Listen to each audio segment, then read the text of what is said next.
Okay, what are we looking at here? This is my interpretation of the Holy Grail combined with Steve Pratt's drill. It's on one of his videos, but I like that guy. So it's a combination of both. So sorry about the camera work, but I'm doing this by myself. So I got the 5-gallon jug right there to keep me from coming over the top. If you hit that thing, it just bangs. And then this is the actual Grail that I'm looking down at, and I'm setting up to the ball right here. Those are just visuals to let me know that's where my ball position is. Got the line, that's my target line right there. That other ball is actually where I look with my eyes. I don't look at the ball because if I look out there, I get way better contact, because like, you know, Bobby Clampett says, impact is 4 inches in front of the ball.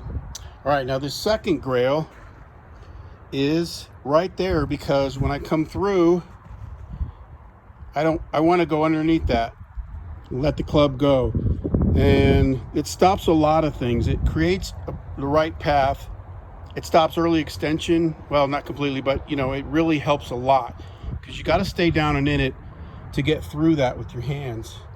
And this thing is placed like right about at your elbow and about 5-6 inches in front of it. I don't know if you can see that. My elbow's right there in a straight line.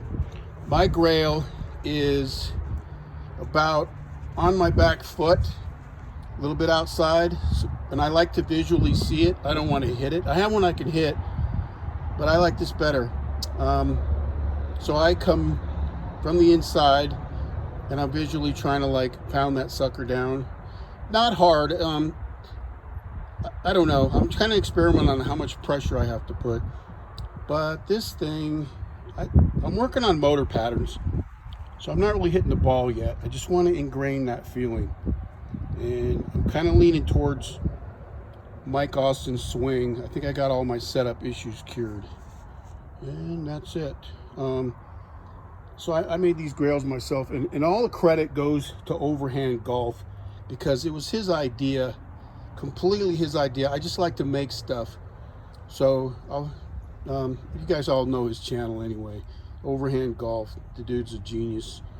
All right, I could possibly make one of these for somebody. They're not cheap, and I'm not cheap because I don't want to waste my time making things for somebody. It's homemade, okay? I made big improvements on it. Obviously, these things aren't made to be whacked or hit because they could break.